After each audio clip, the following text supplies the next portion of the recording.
Paris is gearing up to host the 2024 Olympic Games, expecting over 15 million visitors during the two-week period.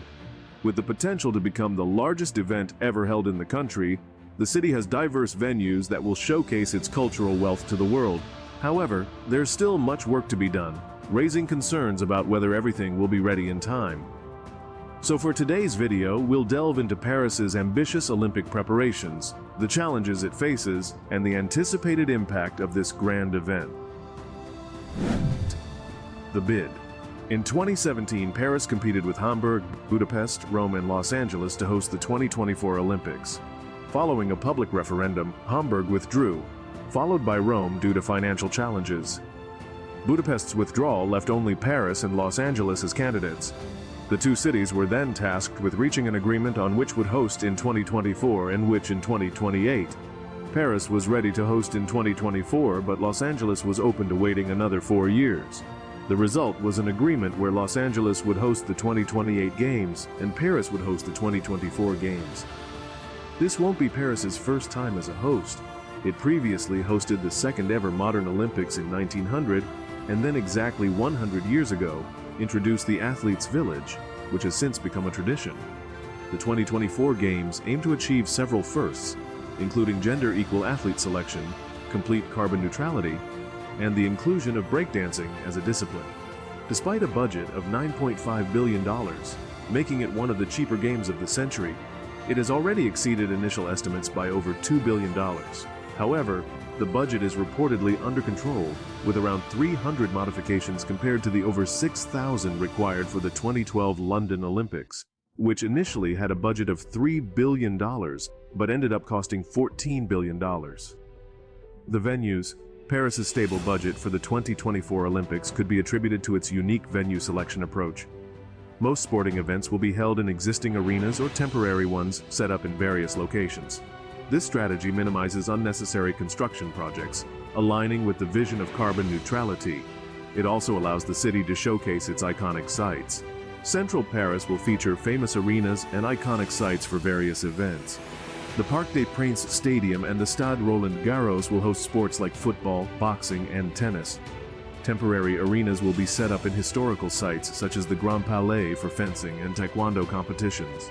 Moving further from the city center, historical landmarks and impressive venues will host events. The Eiffel Tower will have a temporary arena for beach volleyball, and the gardens of the Trocadero will host the opening ceremony. Famous squares like Place de la Concorde and historical bridges will also be incorporated into events like cycling and triathlon.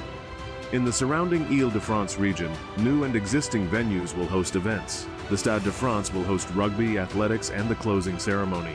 The Palace of Versailles will provide a backdrop for equestrian and modern pentathlon events in its famous gardens. Two new permanent venues, the P. Chapelle Arena and the Paris Aquatic Center, will host badminton, gymnastics, diving, water polo, and artistic swimming.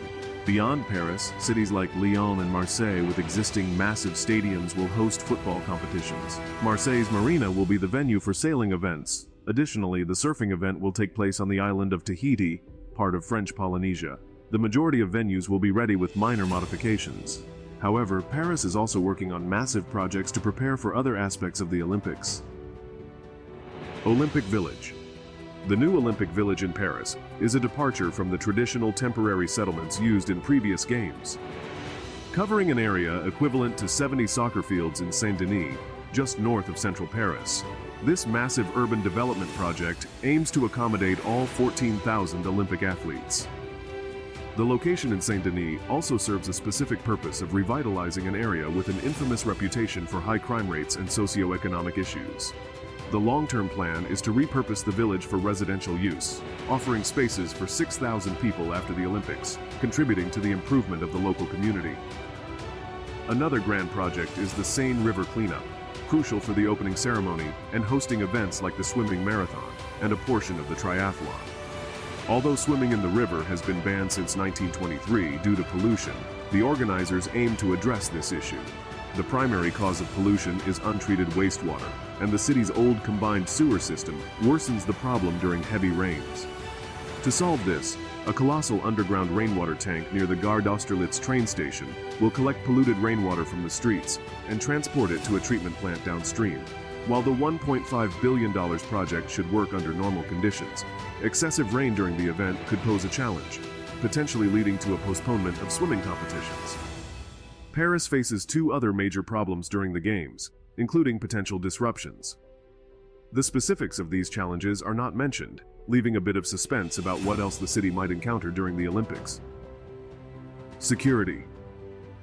The first and most crucial challenge for Paris during the Olympics is security, particularly the threat of terrorism.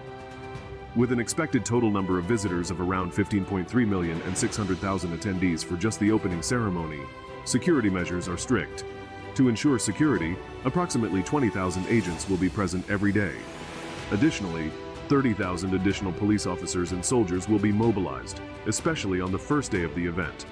Traffic restrictions will be severe, with some metro stations closing for the entire duration and airports shutting down on the day of the opening ceremony. These measures are implemented to safeguard the event and its participants against potential security threats. Infrastructure. The second major issue is infrastructure. Concerns have arisen about how Paris's traffic infrastructure will cope with the massive surge of people during the Olympics, especially considering the existing challenges during rush hours. Despite initial plans relying on the Great Paris Express project to mitigate congestion, delays in its construction have limited its effectiveness. Only the extensions to the existing Line 14 will be completed in time for the event. Authorities are now encouraging alternative transportation methods, such as walking and cycling, and have installed new bicycles and cycling lanes in preparation. The success of these measures remains uncertain, and the city will have to adapt to handle the logistical challenges posed by the Olympics. Despite the challenges, preparations for the event have been relatively smooth compared to previous Olympics. Paris's familiarity with tourism and the long-lasting positive impact of the Olympics on the city's infrastructure and culture are expected to outweigh the immediate challenges. The financial benefits, with an expected revenue of approximately $1.7 billion against a $9.5 billion budget, also contribute to the overall positive outlook. So what are your thoughts on Paris's approach to Olympic preparation? Let us know in the comments below. Do give us a like and subscribe to the channel while you're at it. Thank you so much for watching, and we'll see you in the next one.